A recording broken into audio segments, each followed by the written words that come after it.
What happens when a 140-pound monk faces off against a 300-pound professional fighter and wins without throwing a single punch?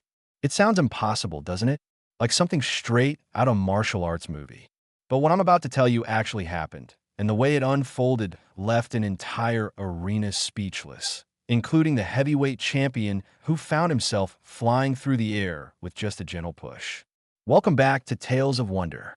If you enjoy stories that challenge everything you thought you knew about strength, power, and ancient wisdom, make sure to hit that subscribe button and ring the bell so you never miss an episode. Trust me, today's story is one you'll want to share with everyone you know. Now, let's begin today's story. Marcus the Mountain Henderson stood 6 feet 7 inches tall and weighed 315 pounds of pure muscle. He was the reigning champion of the Ultimate Combat Federation, with a record of 37 wins and 0 losses.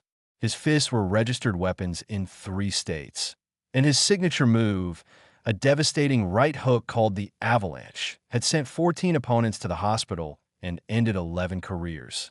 Marcus didn't just win fights, he demolished people. So, when a 72-year-old Taoist monk named Master Chen Li quietly accepted Marcus's public challenge during a press conference in downtown Los Angeles, the entire combat sports world erupted in laughter. Social media exploded with memes. Sports commentators called it assisted suicide. Even Marcus's own manager thought the old man had lost his mind. But nobody understood what was really about to happen. The challenge had started 3 weeks earlier during an interview on the popular podcast Fighters Unleashed. Marcus, riding high on his latest knockout victory, had been ranting about traditional martial arts. All that kung fu, tai chi energy nonsense.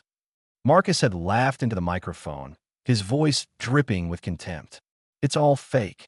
Complete garbage. You know what beats chi? My fist. You know what beats meditation? A 5-round beatdown. These so-called masters hide in their little temples and dojos, claiming they have ancient power, but they'd never step into a real ring because they know they'd get destroyed in 30 seconds. He leaned forward, his massive frame filling the camera shot. I'll tell you what, I'll put up $50,000 of my own money. Any chi master, any tai chi grandmaster, any of these mystical fraud artists wants to prove me wrong, step into the ring. No rules, no time limits, no weight classes. Just you, me, and the truth. The podcast went viral within hours. The clips circulated through every corner of the internet, combat sports forums, martial arts communities, even yoga and wellness groups. Most traditional martial artists ignored it, knowing it was just another fighter looking for attention. A few responded with diplomatic statements about respecting different approaches to combat. But Master Chen Li did something unexpected. He accepted. The acceptance came through a handwritten letter delivered to Marcus's gym by a young student. The paper was simple rice paper, and the calligraphy was elegant and precise. Dear Mr. Henderson, I have seen your challenge. I accept on behalf of the Wudong mountain tradition. I do not need your money. I ask only that when you lose, you spend 1 month at our temple learning what strength truly means. Respectfully, Master Chen Li.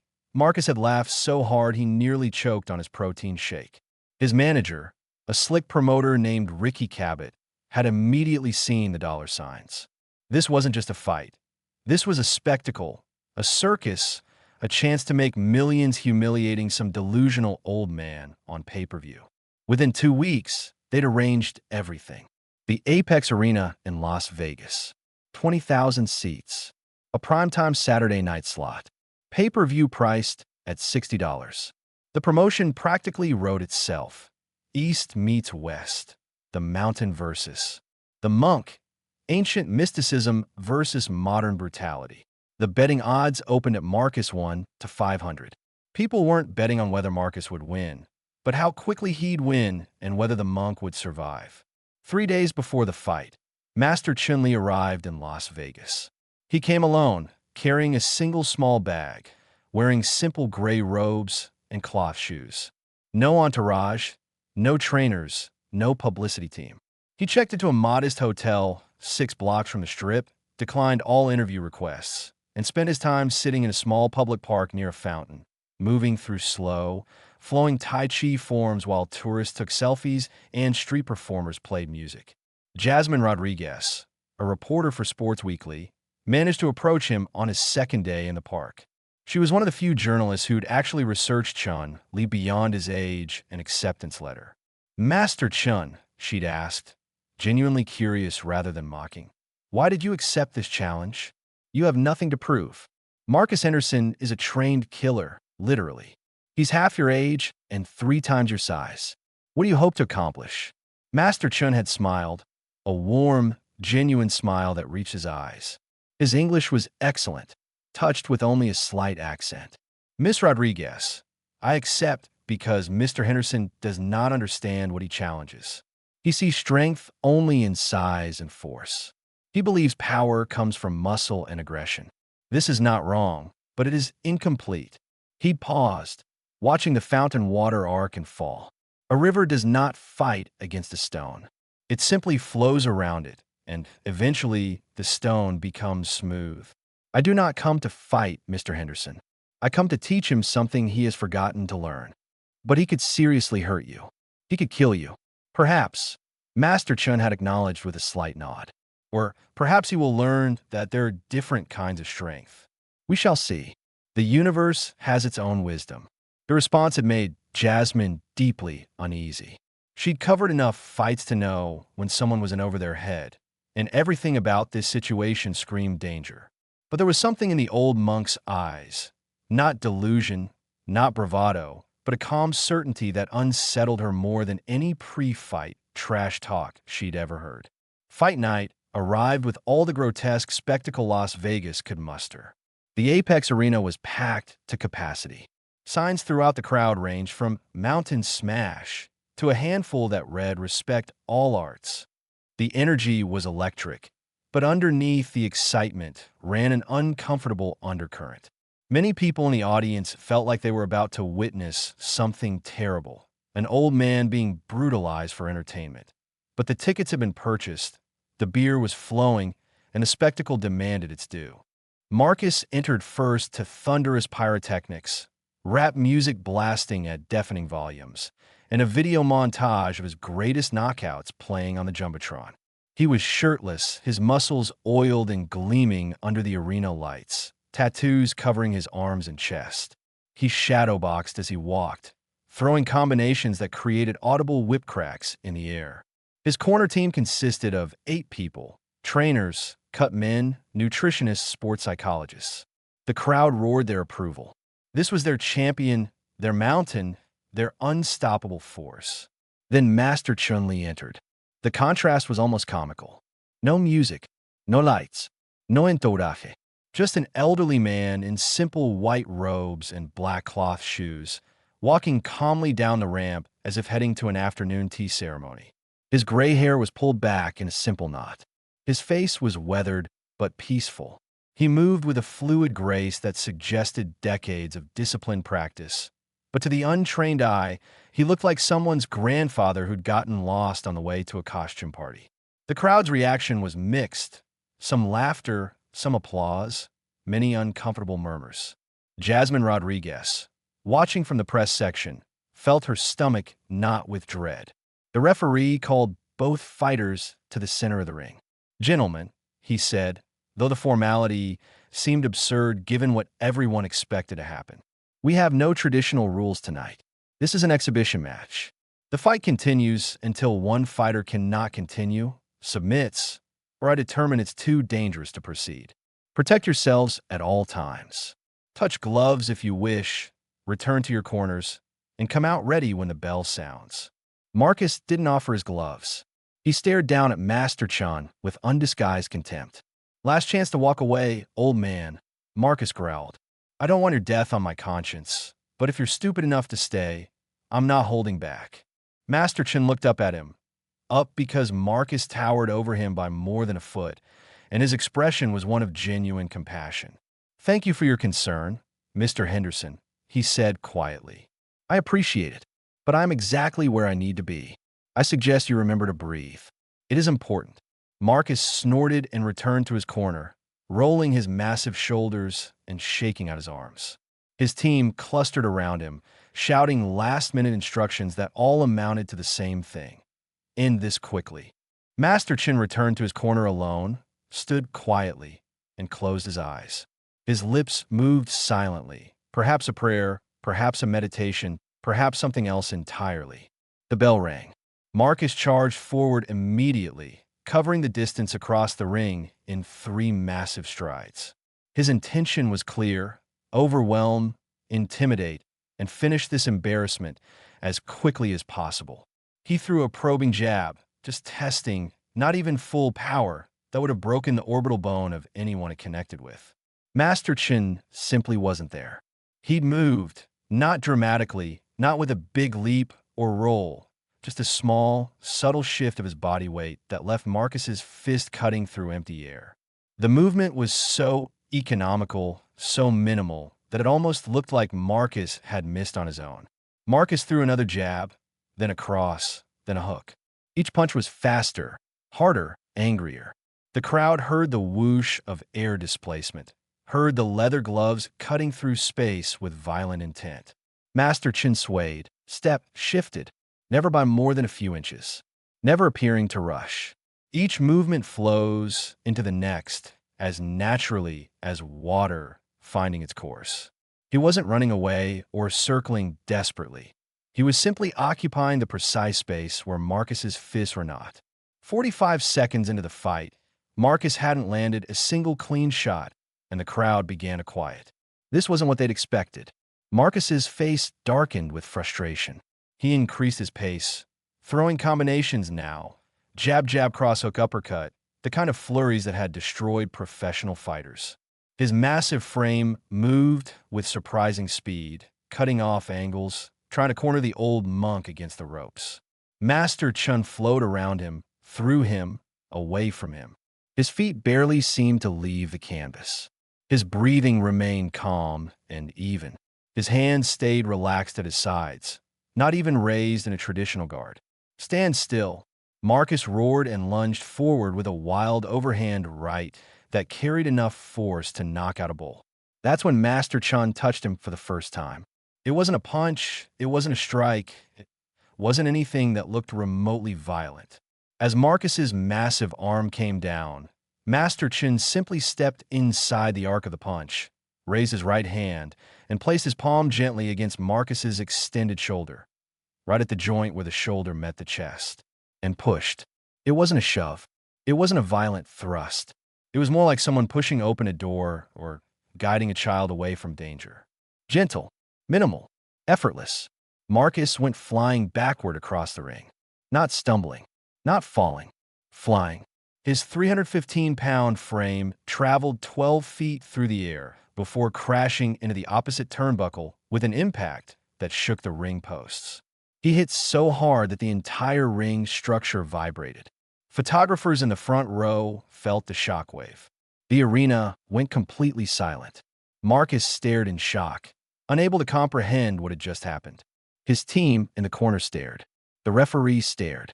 20,000 people held their collective breath. Jasmine Rodriguez, watching from the press section, whispered, "Oh my God," to no one in particular. Marcus pushed himself off the turnbuckle, confusion and rage warring across his features. That shouldn't have been possible. The old man had barely touched him, hadn't wound up, hadn't put his body into it, hadn't done anything that looked like a technique. It must have been a fluke. He must have lost his own balance. He charged again, this time lower, planning to tackle the monk to the ground, where size and strength would matter more than whatever trick had just happened. Master Chen waited until the last possible moment, then moved. Not away, through. He seemed to disappear from Marcus's charging path and reappear slightly to the side, and as Marcus's massive body committed to the tackle, Master Chen's hand touched the small of his back. Again, just a gentle palm pressure, and redirected all that momentum. Marcus crashed face first into the ring post with a sickening clang that echoed through the arena. He staggered back, dazed, with a cut opening above his eyebrow. Blood trickled down his face. The crowd gasped. Some people started to cheer, though they weren't quite sure what they were cheering for. The referee stepped forward, checking Marcus's eyes for signs of concussion. "You good? You want to continue?" Marcus nodded furiously, waving the ref away. His pride was now as engaged as his body. This couldn't be happening. This wasn't possible. He was the mountain. He'd destroyed dozens of trained fighters. He could not, be humiliated by some ancient fraud using parlor tricks. But somewhere in the back of his mind, a small voice whispered, "What if it's not a trick?" The next 3 minutes became the most surreal sequence in combat sports history. Marcus attacked again and again, using every technique in his considerable arsenal. Power punches, combination flurries, feints, level changes, cage cutting. Everything he'd learned and perfected over 15 years of professional fighting. He was faster, stronger, younger, and more experienced in actual combat than Master Chen could possibly be. And he couldn't touch him. More than that, every time he committed to an attack, Master Chen would touch him. Just touch him. A palm to the shoulder, a light pressure against his extended elbow, a gentle contact with his hip as he shifted weight. And each time, Marcus found himself moving in directions he didn't intend, with momentum he didn't understand, crashing into turnbuckles, or stumbling across the ring, or losing his balance entirely. It looked less like a fight and more like an elaborate dance where only one partner knew the steps. The crowd's reaction evolved from confusion to fascination to awe. The laughter had died completely. People were leaning forward in their seats, trying to understand what they were watching. Sports commentators abandoned their prepared narratives and simply described what they saw, their voices filled with wonder. "I've been covering fights for 23 years, one announcer whispered into his microphone, "and I have absolutely no idea what I'm watching right now. Henderson hasn't landed a single significant strike, and this 72-year-old monk hasn't even broken a sweat." Marcus was breaking through. Not physically. His cardio was excellent, his conditioning perfect. But mentally, spiritually, he was crumbling. Every attack he launched came back against him. Every bit of force he generated seemed to be turned and redirected until he was essentially fighting himself. The harder he tried, the worse it became. At the 4-minute mark, Marcus paused, breathing hard, staring at Master Chen with something between rage and incomprehension. What are you doing?" he gasped. "What is this?" Master Chen stood calmly, not even breathing heavily, his white robes still pristine despite 4 minutes of combat. "I am doing nothing, Mr. Henderson," he said, his voice gentle and perfectly audible in the near-silent arena. "You are doing everything. I am simply showing you where your force wishes to go." "That's impossible. That's not how physics works." "Isn't it?" Master Chen tilted his head slightly. "You push against the door, and the door moves. But if the door is not there, what happens to your push? If you strike at air, where does your strength go? I'm not fighting you. I'm not opposing you. I am joining with your energy and guiding it to complete its natural path." Marcus shook his head violently. Blood from his eyebrow cut spraying droplets across the canvas. No, that's mystical bullshit. That's not real." And yet, Master Chen said, gesturing around the ring at the evidence of their engagement, "Here we are." Marcus's team was shouting from the corner, but their advice had become incoherent. Some yelled to rush him, others to slow down, others to clinch and grapple. They were as confused as their fighter. Then Marcus did something unexpected. He stopped. He took 3 deep breaths, forcing himself to calm down, to think tactically. He was a champion for a reason, not just because of physical attributes, but because of fight IQ. There had to be a logical explanation. The old man was using some kind of technique, some biomechanical principle that looked like magic, but was really just applied leverage and timing. Fine. Then he'd adapt. Marcus began circling more carefully, studying Master Chen's stance, looking for patterns or tells. He threw slower, more controlled strikes, probing rather than committing fully. He mixed up his rhythm, changing levels, feinting to draw reactions. Master Chen adjusted effortlessly, his responses as natural as breathing. It became clear to careful observers that he wasn't reacting to Marcus's movements. He was reading Marcus's intention before the movements even began. Some subtle cue in weight distribution, in breathing, in the micro tensions of muscle preparation told him what was coming before it came. Marcus threw what looked like a jab, but was really a feint to cover a low kick aimed at Master Chen's lead leg, a technique that had knocked dozens of opponents off balance and set up devastating follow-up strikes. Master Chen lifted his foot the exact moment the kick arrived, letting it pass harmlessly underneath, then placed his foot down on Marcus's extended ankle. Not stomping, just resting there, and Marcus found himself unable to retract his leg. Off balance, one leg trapped, he windmilled his arms trying to stay upright. Master Chen removed his foot, and Marcus crashed to the canvas. The crowd erupted. People were standing now, cheering not from bloodlust, but from witnessing something extraordinary. Even those who'd come hoping to see the monk destroyed found themselves captivated by the display. Marcus scrambled to his feet, his face now a mask of desperation. He'd been fighting for 6 minutes and hadn't landed anything meaningful. His legs were heavy, not from fatigue exactly, but from the constant corrections and redirections his body was making. His shoulders burned from punching air. His ego was in tatters. He decided to abandon the technique entirely. He would simply overwhelm this impossibility with pure aggression. Marcus charged with a roar, throwing wild haymakers with both fists, not caring about form or defense, just wanting to land something, anything to prove this was all some kind of elaborate fluke. Master Chen moved through the barrage like smoke through a fence. And then, for the first time, he stopped retreating. As Marcus threw a massive overhand right, all his weight, all his frustration, all his 300 pounds behind it, Master Chen stepped forward to meet it. His left hand rose and met Marcus's descending fist not head-on, but at an angle, redirecting it slightly. His right hand pressed gently against Marcus's solar plexus and pushed. This time, everyone in the arena saw it clearly. Master Chen's movements were small, contained, and originated from his center rather than his arms. It didn't look like much. It looked like someone might push a file cabinet across a floor, firm but not violent. Marcus lifted off the ground. Not a little, not a stumble step backward.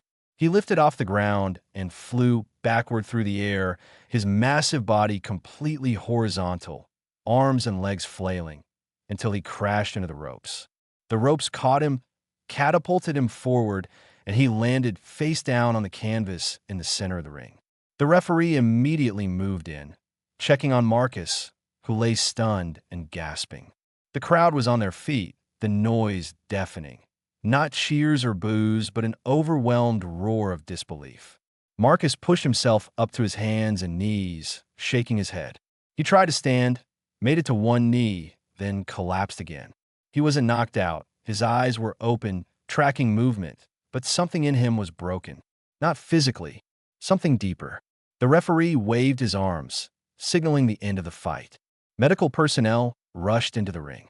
Master Chen stood quietly, bowed respectfully toward Marcus, and walked to the nearest corner to exit. That's when it happened. Wait! Marcus's voice, hoarse but loud, stopped everyone. He was on his hands and knees, blood dripping from his eyebrow onto the canvas, his massive frame trembling.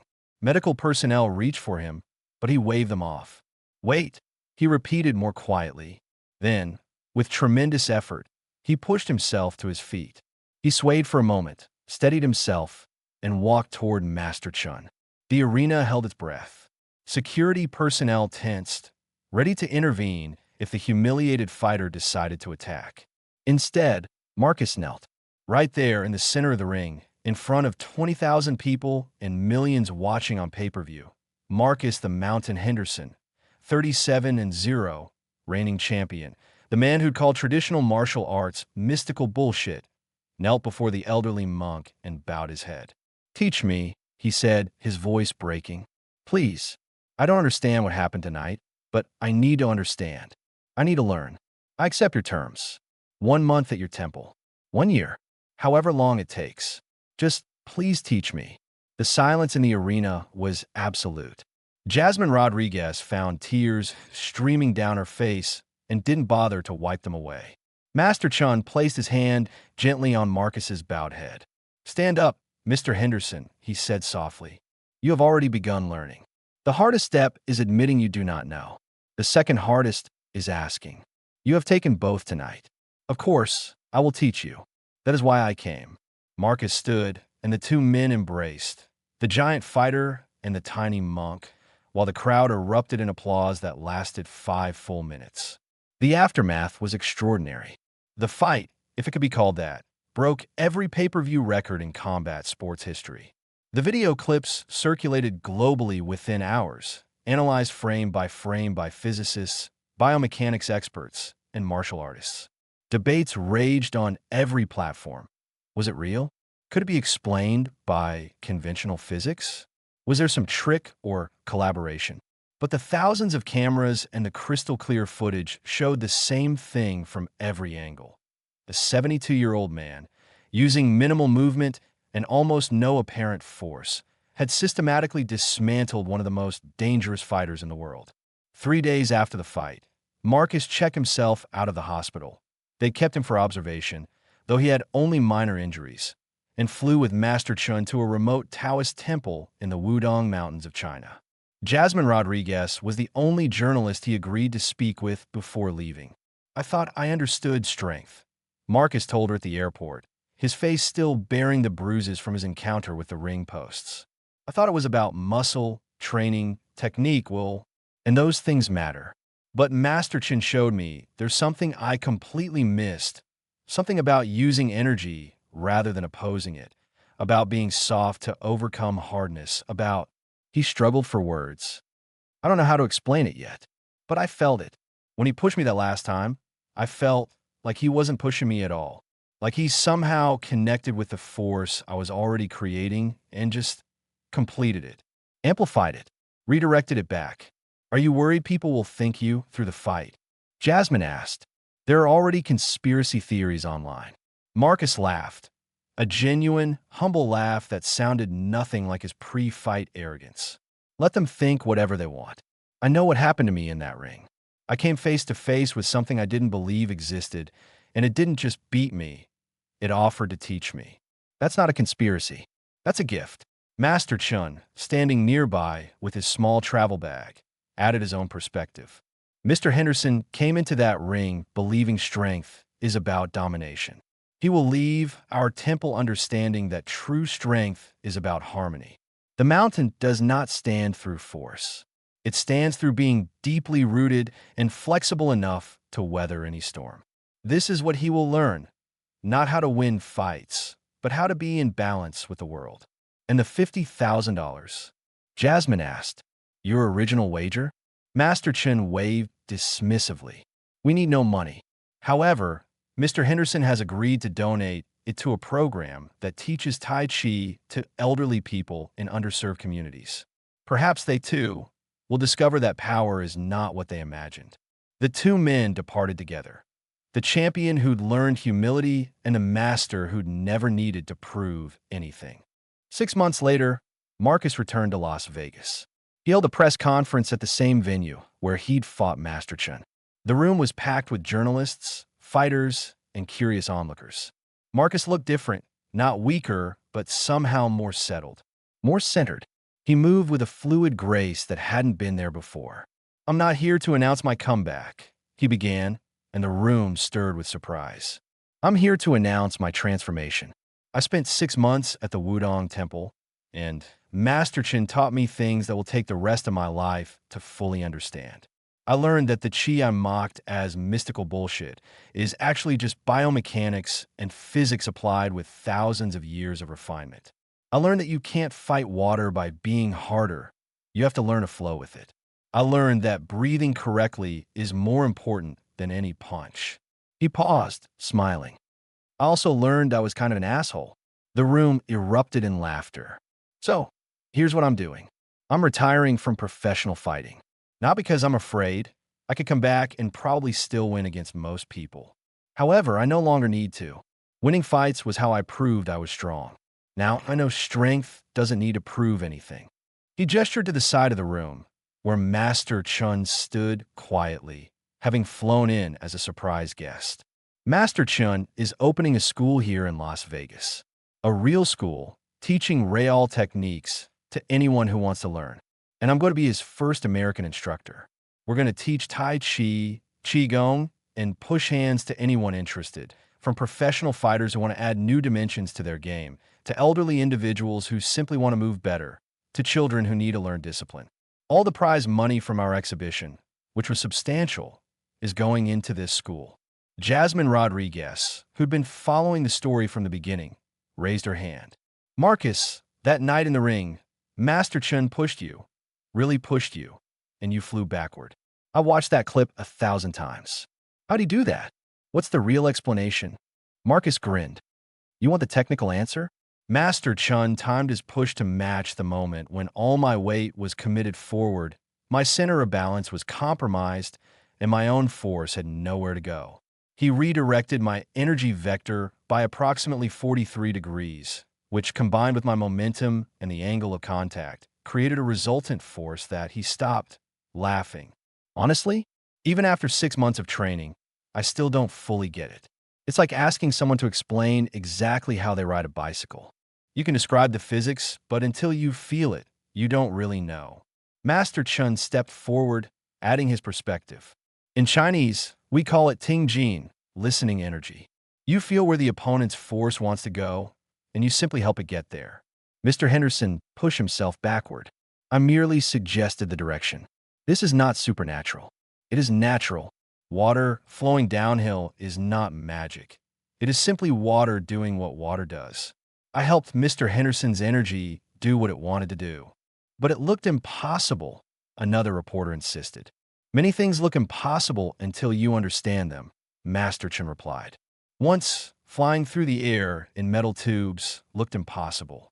Once, talking to someone on the other side of the world looked impossible. Technology achieves these things by understanding natural principles and working with them. This is the same. We understand the natural principles of balance, momentum, and energy, and we work with them rather than against them. The press conference lasted another hour, with demonstrations that left even skeptical journalists shaking their heads in wonder. Master Chen and several of his students, including Marcus, demonstrated push hands techniques, allowing reporters to attempt to push them while they stood in simple stances.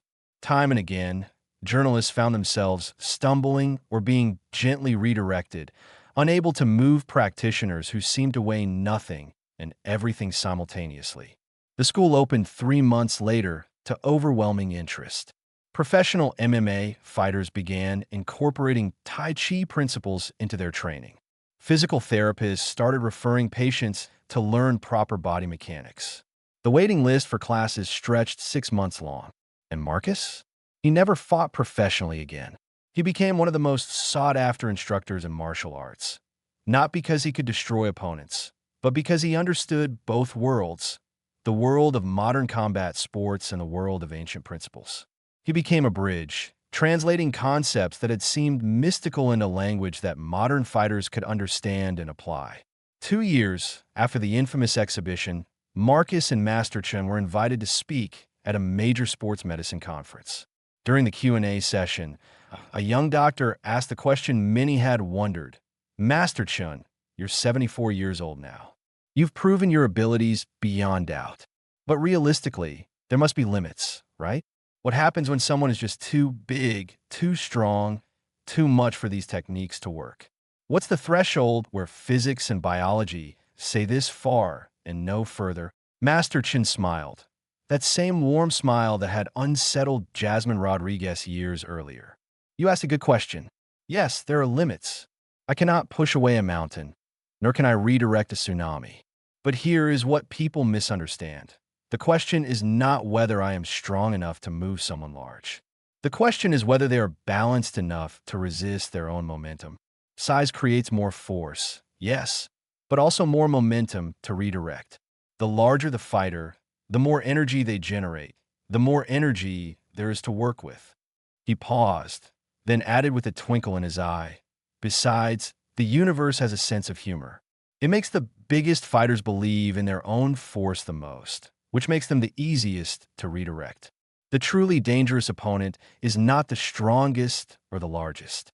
It is the one who is balanced, centered, and generates no unnecessary force. That opponent gives you nothing to work with. Marcus nodded in agreement. That's what messed with my head the most during our fight. Every instinct I had, go harder, be stronger, more aggressive, just made it worse. It was like quicksand. The more I struggled, the deeper I sank. The moment I surrendered and asked to learn, everything changed. And that, Master Chen said, pointing at Marcus, is the real teaching. The real transformation is not in learning to push others. It is in learning when not to push yourself. Mr. Henderson did not lose that night because I was stronger. He won because he was wise enough to recognize wisdom when it defeated him. The final twist in this story came 5 years after the original exhibition. Master Chen, now 77, received an invitation to return to the Apex Arena in Las Vegas for a special event, a celebration of traditional martial arts and their integration into modern combat sports. The event would feature demonstrations from various disciplines, speeches from prominent fighters and teachers, and a retrospective on the exhibition that had changed everything. Marcus had coordinated the whole thing as a surprise tribute to his teacher. The arena was packed once again. Many of the same faces from that original night, plus thousands who'd followed the story and wanted to witness the celebration in person. Jasmine Rodriguez had been invited as the honorary MC. After several demonstrations and speeches, Marcus took the microphone. 5 years ago, I stood in this ring as a champion. I had everything: titles, money, fame, respect. But I had no wisdom. I mocked something I didn't understand, and the universe sent me a 72-year-old teacher to humble me in front of the world. Best thing that ever happened to me. The crowd applauded, many of them students who'd trained at the school. Tonight, I want to do something special. Master Chen, would you please join me in the ring?